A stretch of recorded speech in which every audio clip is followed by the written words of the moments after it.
जिंदगी के उतार चढ़ाव के अनोखे रंग और उनसे जुड़े उतने ही मुद्दे, चाहे वो हो शिक्षा, भ्रष्टाचार, स्वास्थ्य, राजनीति, अपराध, महिला सुरक्षा, भ्रूण हत्या, किसान और कृषि, पर्यावरण, खेल और ना जाने कितने मुद्दे। इन सभी और अनेकों मुद्दों पर हम करेंगे परिचर्चा SUN न्यूज के खास कार्यक्रम इशू टुनाइट में। Issue tonight at 9 on Saturdays and Sundays, only on SUN news.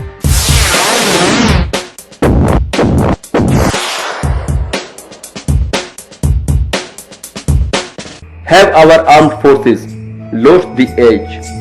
आज हम बात करेंगे अपनी सशस्त्र सेनाओं में हथियारों की कमी को लेकर।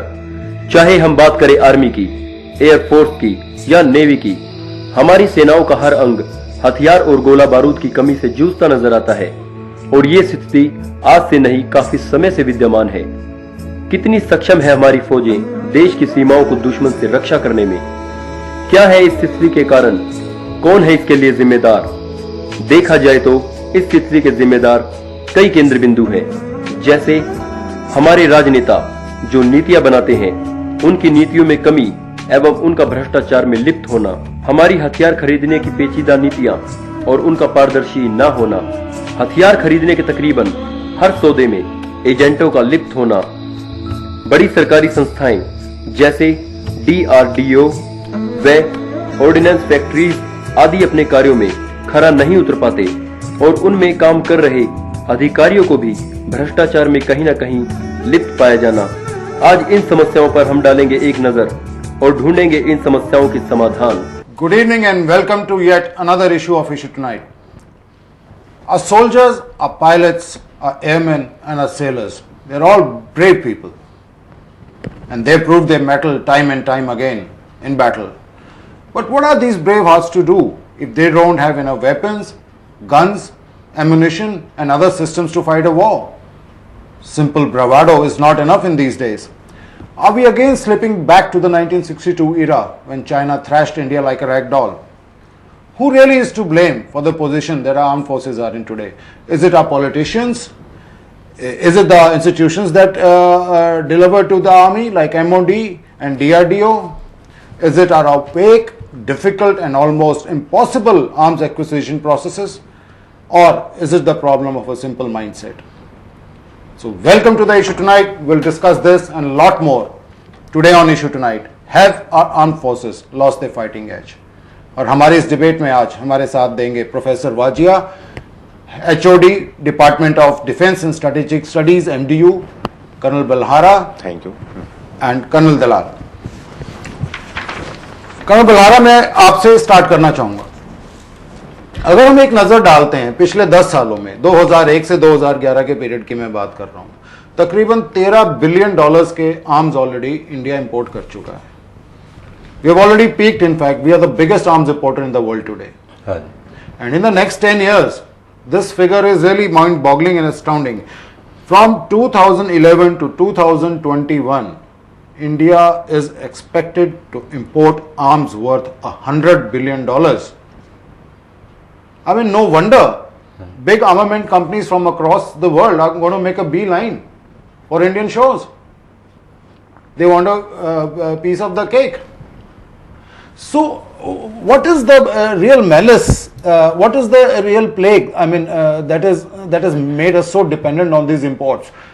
An army of 1 million people, soldiers under arms. I mean, how can you sustain it year on year, decade on decade, on imported arms?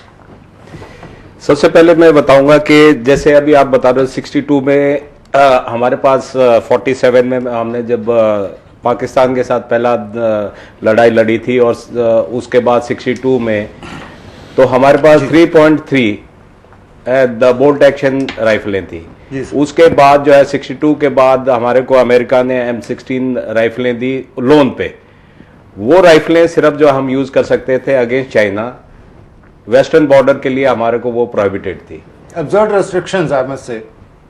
क्योंकि पाकिस्तान जो है अमेरिका का एलाइज है, तो वो जो है हथियार हम 71 के दौरान में हमारे को जो है ये जो 7.62 SLR आ चुकी थी, परंतु वो भी जो है बल्क था, बहुत भारी वेपन है, और जो है Yes. वो जो गोली इतनी भारी है कि अगर 3 हाथियों को एक लाइन में खड़े कर दो तो तीनों को मार सकती है। तो इसलिए सिर्फ जो है वो सिर्फ जो है हम वेट ही कैरी कर रहे थे। और उसके बाद जितने भी, जैसे हमारा DRDO ने हमारे को इंसास दी, और इंसास का अगर आप लोगों को सरप्राइज होगा कि अगर जितनी भी R&D उसके ऊपर करी गई तो एक इंसास जो है हमारे को तकरीबन 2.5 से 3 लाख रुपए में पड़ती है, जो कि अगर हम AK-47 या M16 दूसरी असॉल्ट राइफल ले लेते हैं, जो कि एक्स ट्रेड में 24 से 30 हजार रुपए पर वेपन अवेलेबल है। जी जी। तो इसलिए जिस टाइम पर भी हमने इनका ट्रायल किया, ट्रायल के टाइम पे जो है हमारे को जो है जबरदस्ती थोप दी गई थी, क्यों इन्फेंट्री को जरूरत थी कि 7.62 बहुत भारी वेपन था। तो और हमारे साथ जितने भी एडवर्सरीज थे उनके पास AK-47, M16 या AK-56 राइफलें यूज कर रहे थे, जो कि बहुत ही अच्छी, reliable. China was in 62 war using AK-47 rifles with a fire rate of 600 rounds per minute. I mean, where could a poor soldier stand with their 303 rifles against them? अच्छा, दूसरा मैं ये कहना चाहूंगा, जो 7.62 भी आप बात कर रहे हैं, जो SLR हमने ली थी, actually that was a standard full cal rifle in those days. It was a NATO weapon जो इंडिया ने अडॉप्ट किया था, and that weapon also had the option of 1, 3 और एन ऑटो राउंड फायर। उसमें option था। India never went for the 3 round और the auto round, India only went for the single shot fire. ठीक है, self loading single shot fire, and that rifle even in those days used to come with a foldable butt. Not that we could not reduce the weight of the weapon, because Colonel Banhara, I'll tell you my personal experience. I've been to a few close borders with China, and I've met some ITBP people there. I mean, they were really not happy with INSAS. I mean, and when I asked them why, they said we'd rather prefer a 7.62. At least we get to kill the enemy beyond 600 meters. Right, and because 5.56, I think if I'm not wrong, killing range is somewhere around between 300 to 400 meters. I mean, this really matters when enemy is pressing against you. नहीं, जैसे आप बता रहे हो कि जो हमारे पास जो इंसास का जो R&D या जो भी ट्रायल वगैरह, और उसके बाद पूरी इन्फेंट्री को इन्होंने जो है इक्विप कर दिया था जी। परंतु इसका ट्रायल के टाइम पे तो है हम पीस टाइम में बैठ के उसके ऊपर करते हैं, परंतु जब हमने J&K में यूज करी या कोई भी सोल्जर इसके ऊपर कोई कॉन्फिडेंस नहीं दिखाता, वो कहता है कि हम इस हथियार के बगैर चले जाएंगे। और अगर हमारे पास जैसे AK-47 है तो 2 आदमियों के बीच में एक राइफल होगी, तो वो उसको प्रेफर करते थे। और जो है ये 5.56 इंसास, इसमें सारे हैं, सिंगल राउंड है, 3 राउंड है, बस्ट है, सारी चीजें हैं। परंतु एक बारी अगर हमने बस्ट फायर कर दिया तो उसकी जो है साइट की अलाइनमेंट दोबारा करनी पड़ती है। और वो जो है लड़ाई के टाइम पे जो है एक गोली फायर करने के बाद, जैसे कहते हैं कि एक गोली एक दुश्मन, वो जो है किलिंग पावर जो है इंसास की हमने कभी भी, stopping power is not there. हाँ, it is not there. Okay. और वही था कि उसके बाद जो है अभी उनको सबको जो है आगे जो इंसास को हमने ऑब्सोलेसेंट कर दिया, मतलब कि उसको डिस्कार्ड कर रहे हैं। I think it's been said to be prone to jamming also. नहीं, वही मैं बता रहा हूँ, इसके जो मूविंग पार्ट्स हैं, जो वो जो है, जैसे अगर आप सिंगल राउंड किया, अगर 20 राउंड फायर कर दिया तो उसके बाद 3 राउंड नहीं फायर करेगा। अगर हमने बस्ट फायर कर दिया तो उसको अगर हम 3 राउंड पे लाना चाहें वो फायर नहीं करेगी। तो मतलब वो जो है इतनी इसमें जो है डिफिकल्टी एज अ यूजर हमने देखी। और उसके बाद क्योंकि हमारी ये जो DRDO की या हमारी जो ईसापुर फैक्ट्री ने किया था, तो इसलिए जो है हमने इस वेपन को एक्सेप्ट कर लिया। Pankaj ji, here is a point. I'll just put in one more What point. Colonel Saab has pointed out, here is a point. Wajia Saab, I'll just put in one more point. And this is the situation when the firing and ejection mechanism of INSAS is said to be a direct copy of AK-47. Which is a very successful weapon. The most successful weapon in the history of armaments has been AK-47. Definitely it is a bad copy. And since we cannot make it work, आप कुछ कह रहे थे sir? I was saying, I was drawing a point out of Colonel Bharara's discussion. He said that Indian officers don't have that much confidence on Indian indigenously developed weapon systems. Here is a point, as you raised, why we are so obsessed with foreign exports of arms and all these things. because still our army believes that our R&D is not up to the mark, and it can somewhere let them down in the battlefield. That is why they have. नहीं पवन, मैं इनके ऊपर ये बोलूंगा कि हमारी R&D ठीक है, परंतु जिस टाइम पे जब हमारे को जो है बल्क में जब ऑर्डर मिलते हैं या ऑर्डर देते हैं हम फैक्ट्रीज को, ऑर्डिनेंस फैक्ट्रीज को, उसके बाद जो वेपन हमारे को मिलता है उसका और जो ट्रायल वाला सिस्टम है, वेपन सिस्टम, वो स्टैंडर्ड या तो मेटलर्जी में कोई गड़बड़ी हो जाती है या कुछ ना कुछ जो है 5.56 mm lakhs of rounds manufactured by our own ordnance factories have been known to be dumped by the army. Because there are reports. This is the, I mean, if we cannot manufacture the cheapest thing that can be used in any army, that is a bullet, properly, then what is the point? What is the point? और मैं अगर no wonder मैं कुछ ऐसे बताता हूँ आपको contracts billions of dollars of, अब अपना मल्टी रोल कॉम्बैट एयरक्राफ्ट का कॉन्ट्रैक्ट है जो फ्रांस को दिया है अल्टीमेटली, राफेल को 126 हवाई जहाज बनने हैं फ्रांस से हमें लेने, कुछ पहले आएंगे, बाकी हिंदुस्तान एरोनॉटिक्स लिमिटेड उनको असेंबल करेगा as usual, a useless practice which I think according to my opinion.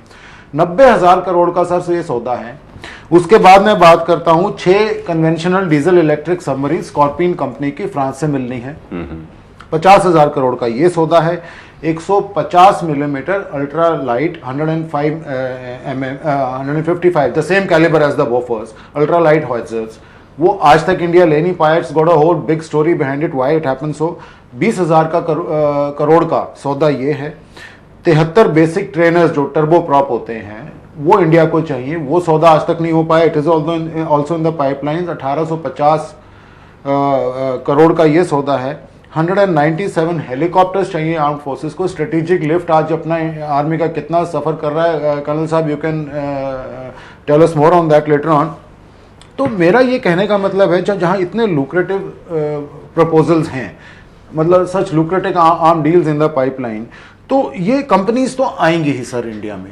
तो अपनी कंपनीज या अपने डीआरडीओ, अपनी ऑर्डिनेंस फैक्ट्रीज पे हम अगर एक बुलेट और एक सिंपल असॉल्ट राइफल के लिए नहीं वो कर सकते, तो इन मेजर आर्मामेंट्स के लिए वी कैन नेवर एक्सपेक्ट। आप सर क्या कहेंगे? इसमें ये है कि हमारी विलिंगनेस जो है जी और हमारी नीयत जो है जी उसमें खोट है। हम शुरू प्रारंभ से ही ये नहीं चाहते कि हम इन्हें अपने मुल्क में पैदा करके और अपनी सेना को सप्लाई करें, क्योंकि हम डिपेंडेंट हैं दूसरों पर, और बेगर्स कांट बी चूजर्स, क्योंकि जब हमें लेनी है चीज और वो हमारे जबरदस्त थोप दी जाती है।